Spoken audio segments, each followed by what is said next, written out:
Additive property of binomial distribution, हम check करेंगे कि बाइनोमियल डिस्ट्रीब्यूशन एडिटिव प्रॉपर्टी को फॉलो करती है या नहीं। इसके लिए क्या होता है, बेसिकली हम टू बाइनोमियल वेरिएट्स उठाएंगे जिनके दो अलग अलग पैरामीटर्स होंगे, ठीक है।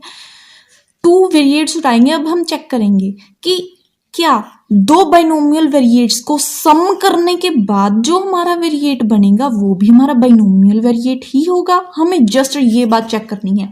और इस बात को हम कैसे चेक करते हैं, इसका बात को हम चेक करेंगे कि हम इसका मोमेंट जनरेटिंग फंक्शन निकालेंगे।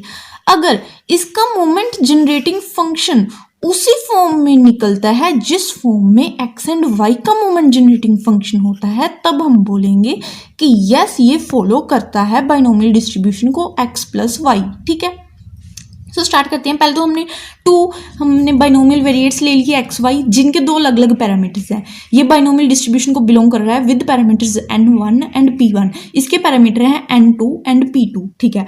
पैरामीटर्स ले लिए हमने अलग अलग, ठीक है। अब देखिए हमें क्या करना है, हमें इन दोनों को ऐड कर कर उसका मोमेंट जनरेटिंग फंक्शन निकालना है। सो पहले हम इन दोनों के मोमेंट जनरेटिंग फंक्शन को लिख लें। Moment generating function of x हमारा ऑब्वियसली क्या होगा, ये एक्चुअली में हमारे पास फॉर्मूला होता है, दैट इज किसी भी बाइनोमियल वेरिएट का moment generating function with parameters p and n हमारा इस फॉर्म में होता है, ठीक है। सो वैसे अभी यहाँ पर देख लीजिए हमारे पास x के पैरामीटर्स हैं n1 एंड p1, सो यहाँ पर आ जाएगा ओनली p1, यहाँ पर n1, ठीक है। वही लिख दिया हमने। वैसे moment generating function of y का क्या होगा, हमारा यहाँ पर n2 एंड p2 है, दैट इज यहाँ पर p2 एंड n2 आ जाएगा, जस्ट सेम, ठीक है। मोमेंट जनरेटिंग फंक्शन इन दोनों को लिख लिए। अब हम स्टार्ट करते हैं, x प्लस वाई का मोमेंट जनरेटिंग फंक्शन निकालते हैं और देखते हैं कि क्या ये भी इसी फॉर्म में आ रहा है, ठीक है।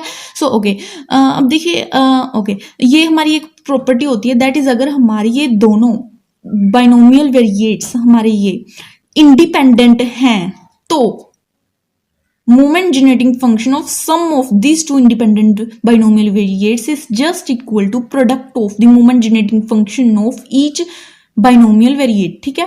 इसको हम ऐसे लिख सकते हैं, ठीक है। अब देखिए इन दोनों के फॉर्मूले हमने वहां पर ऊपर निकाले थे, ये यहां पर रख दिए। अब आप बताइए क्या ये इस फॉर्म में आ रहा है, बिल्कुल नहीं आ रहा। That is sum of independent binomial variates is not a binomial variate, ठीक है। ये जो हमने दो इंडिपेंडेंट बाइनोमियल वेरिएट्स उठाए थे इनका सम बाइनोमियल वेरिएट नहीं है, बिकॉज इसका मोमेंट जनरेटिंग फंक्शन इस टर्म में नहीं आ रहा, ठीक है। सो इससे हमें मालूम पड़ गया बाइनोमियल डिस्ट्रीब्यूशन एडिटिव प्रॉपर्टी को, जैसे हम रिप्रोडक्टिव प्रॉपर्टी बोलते हैं, उसको फॉलो नहीं कर सकती। बट अब ये तो हो गई मेन बात। अब हम कुछ मॉडिफिकेशन कर कर देखते हैं।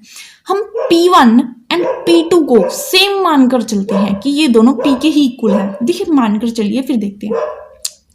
दैट इज हमने अब देखिए इसका मोमेंट जनरेटिंग फंक्शन का आंसर हमारे पास क्या होगा, खुद देखिए। यहाँ पर p1 की जगह p है, यहाँ पर p2 की जगह p है। दैट इज हमारे बेस तो सेम हो गए। आई एम सॉरी, एक्चुअली में हमें यहाँ पर Q1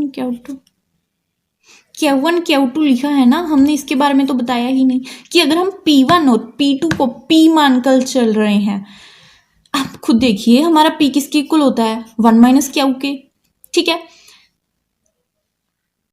सो ऑब्वियसली अब यहाँ पर देखिए हमारा, हम मान लेते हैं P1 हमारा किसके इक्वल था, 1 माइनस Q1 के। P2 किसके इक्वल था, 1 माइनस Q2 के, ठीक है।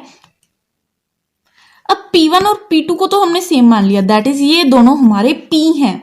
अब Q1 Q2 की वैल्यू क्या आएगी, Q1 की वैल्यू यहाँ पर से क्या आएगी, Q1 की वैल्यू हमारे पास आएगी 1 माइनस पी, Q2 की वैल्यू आएगी 1 माइनस पी, दोनों सेम हो गई। That is Q1 and Q2 की वैल्यू भी सेम आ गई, इसलिए हम उसको भी Q से डिनोट कर सकते हैं, ठीक है। अब यहाँ पर खुद देखिए, अब यहाँ पर भी हम Q लिख दें, बेस सेम हो गया, that is powers add up हो जाएंगी, पावर्स हमने ऐड कर लिख दी।